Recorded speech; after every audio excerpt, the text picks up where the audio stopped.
Yan, magabog ako. Eat puso, eat saging. Yan.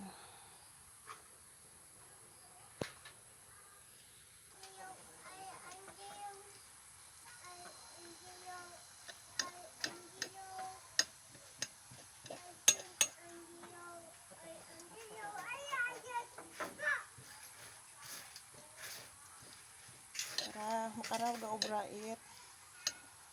Ensaladang puso ng saging. Yan.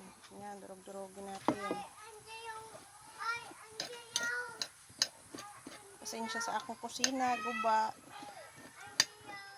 Abi, kwarta pang pakaayaday.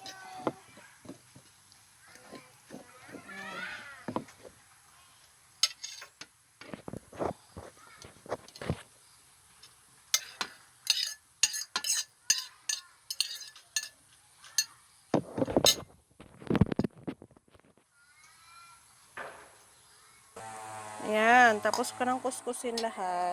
Ngayon naman, lalamasin natin siya gamit ang kamay. Don't worry, naghugas ako ng kamay. Ayan, naghugas ako ng kamay kanina.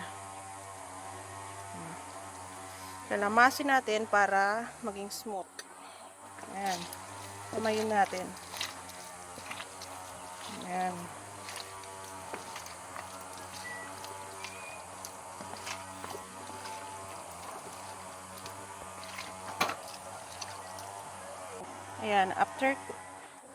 After kong lamasin, ito na yung kinalabasan. Ayan.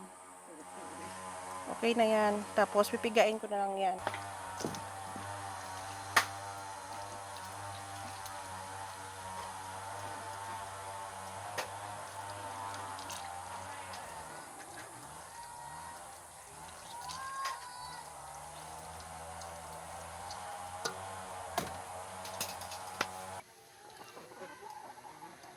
Ayan, nagkayog ako.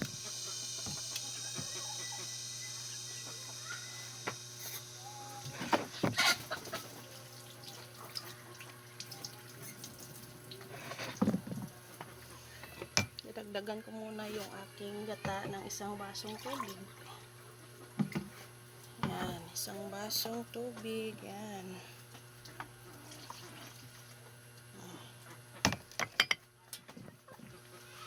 Tapos pipigain ko na ito.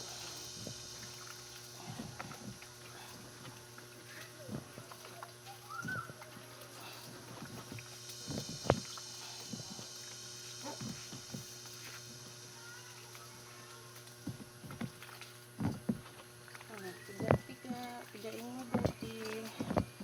Ayan, sayang yung gata.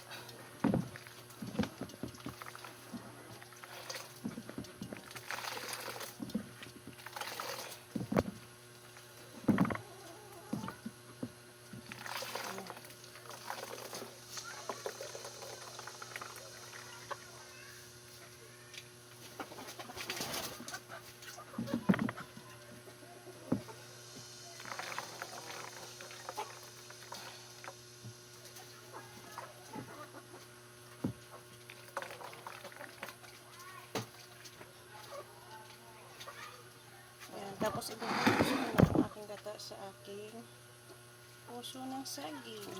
Ayan.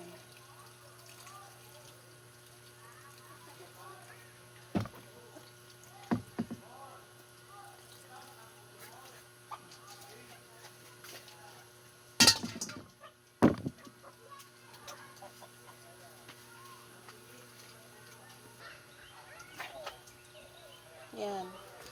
Didikdik tayo ng bawang. Luya sana masarap, kaso walang luya, bawang na lang. Ayan.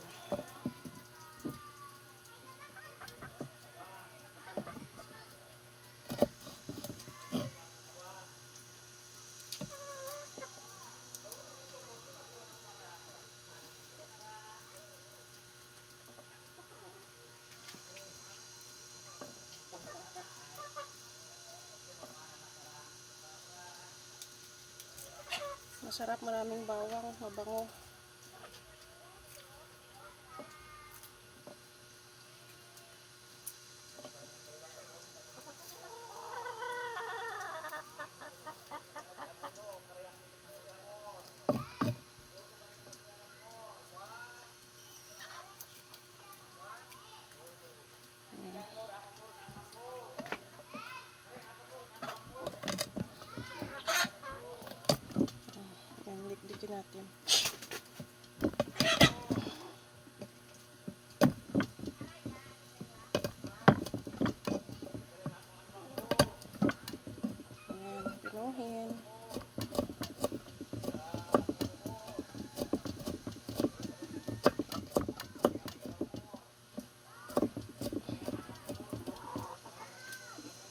dagdagan pa natin yung bawang.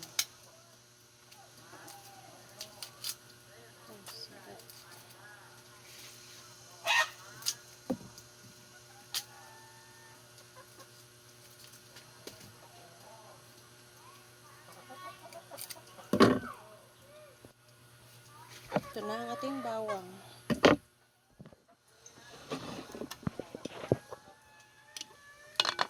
Ayan, ang ating gulay. Ang ating puso. Ayan, lalagay natin maraming bawang para mabango. Ayan.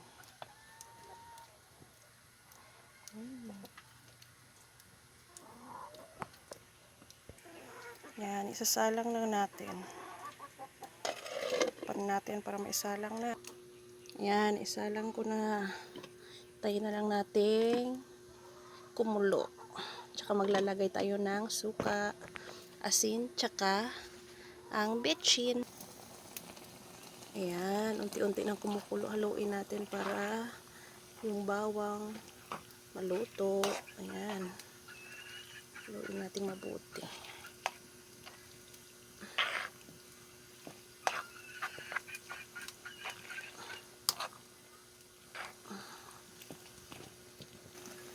Maglalagay tayo ng asin.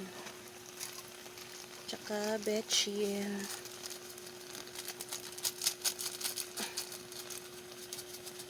Ayan. Dali, haluin muna natin. Ayan, haluin ulit natin.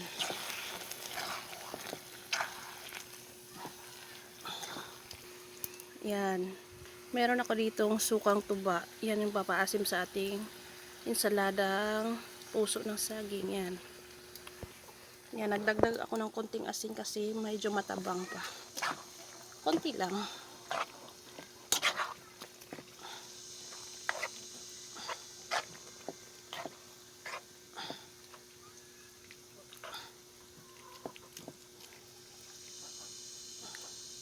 Tikman muna natin. Maglalagay ako ng sili. Yung yung kutikot ba. Ilagay natin para medyo may konting sipa ng anghang. Kaya pinakuli ko yan para hindi mawala yung anghang. Kasi pag nilagyan natin yan sinabay natin yan sa puso ng saging. At pag naglagay tayo ng gata, mawawala yung anghang. Yan. Dali, tikman ko.